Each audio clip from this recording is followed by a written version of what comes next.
Hello and welcome back to Kirsten's Cove. So last week I talked about how I was going to split the book to screen adaptation into two videos, but I ended up doing one. This week I was going to do one video and I'm splitting it into two. I'm going to do unpopular bookish opinions. Today I'm going to do ACOTAR with a little bit of Throne of Glass thrown in, and then next week will be the rest of the more bookish ones. Okay, let's get into it. In all, full clarity, I've read all 5 ACOTAR. I've read most of Throne of Glass. I'm on Tower of Dawn, still have Kingdom of Ash. I have not read Crescent City, but I do know some of the things that happens. Alright, starting off strong. Probably one of the most controversial. I don't like Gwyn and Azriel together. I think it makes no sense. Gwyn is kind of obsessed and in awe of him, and we already know that he's an attractive male. Okay, that doesn't mean that they need to be together. I think Az and Elaine makes more sense. I think Elaine is going to reject the bond with Lucian, because that makes sense.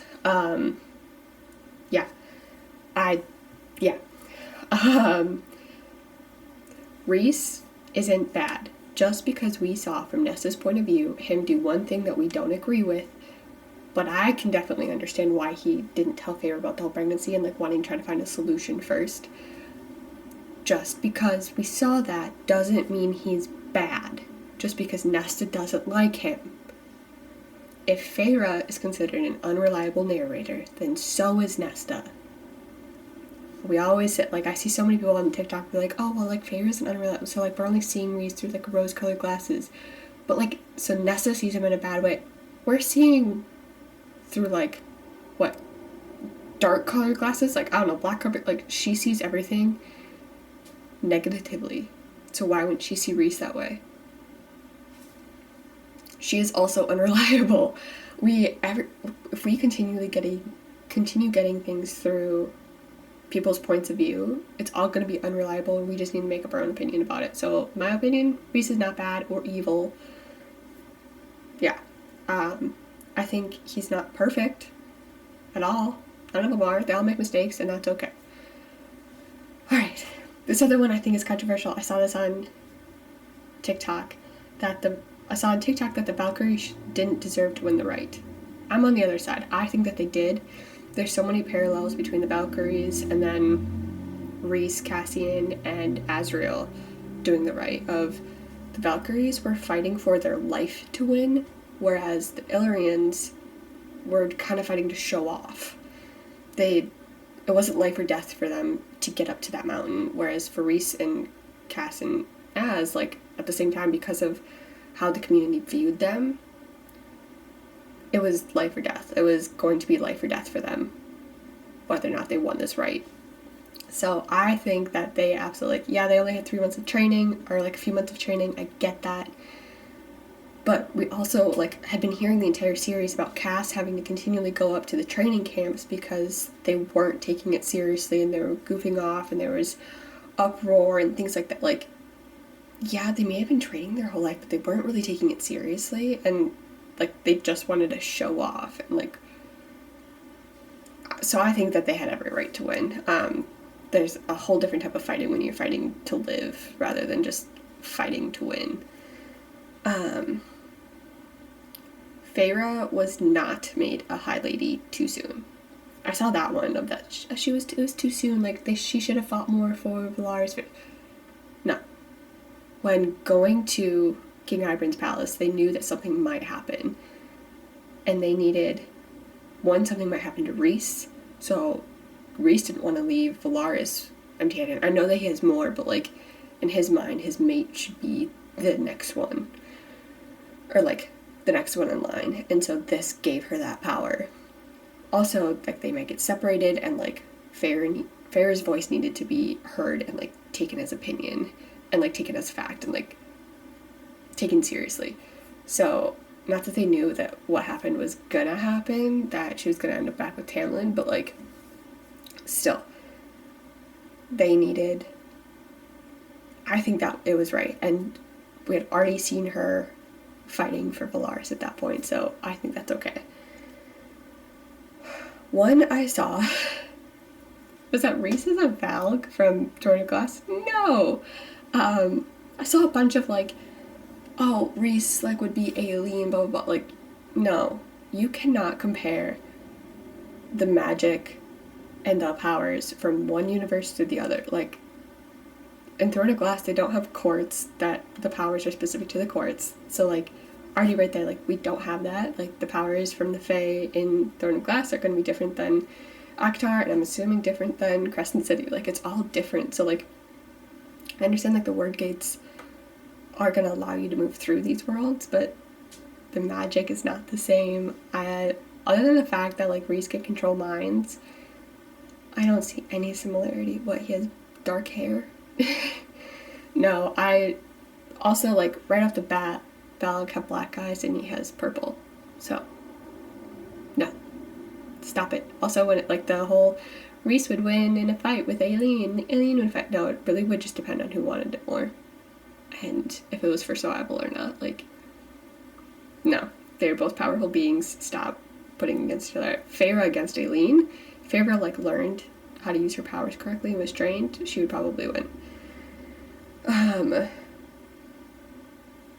The next couple are about Mor. Mor needs to tell Az not that she's queer, but that she doesn't have feelings for him, so he can move on and go be with Elaine, or whoever he decides he wants to be with.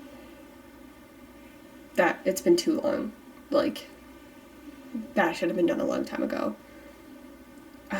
Mor also needs to talk through whether we hear it as readers or not. She needs to talk through what happened with Eris all that time ago, because with Eris saying that like other things happened that she's lying about, something obviously happened, and she might have like constructed like a situation based on like trauma as like a trauma response, which is fair, but like she needs to go back through and figure out what happened, or sit down with Eris and talk about it.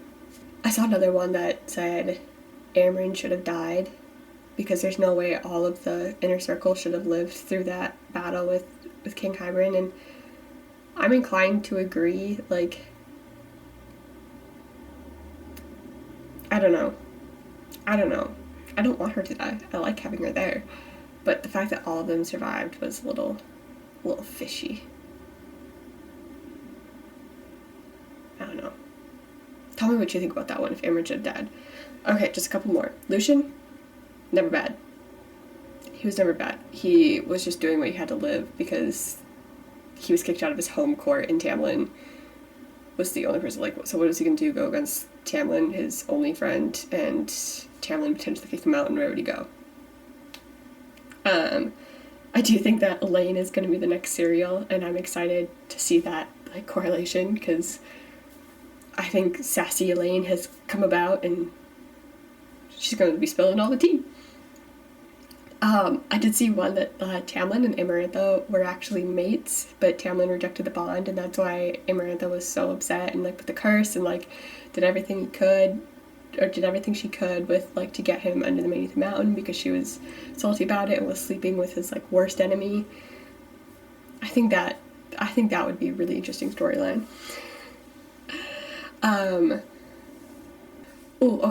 Side note, A Court of Frost and Starlight is really good. It is such a sweet, like, Christmas book. I read it for the first time, like, during the winter, and it was absolutely perfect.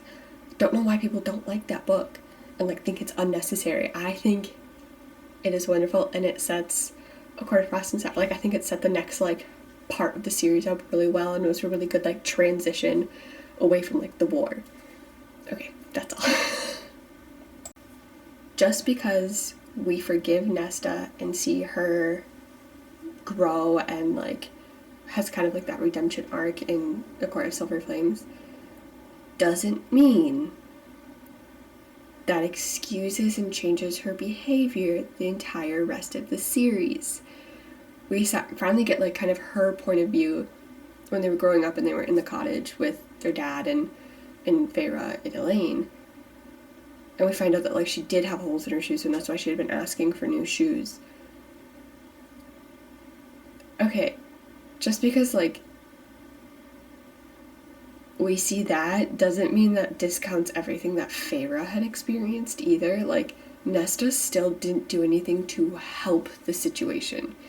She just kept asking, like, we find out that she did have a valid reason to ask for new shoes, yes, but she still didn't do anything to contribute, like, financially. Feyre still went out on her own to hunt. Like, that still happened. Like, just because, yeah, like, we now were just like, Tam gets a redemption arc, which I'm so on the fence on whether or not I think he deserves one.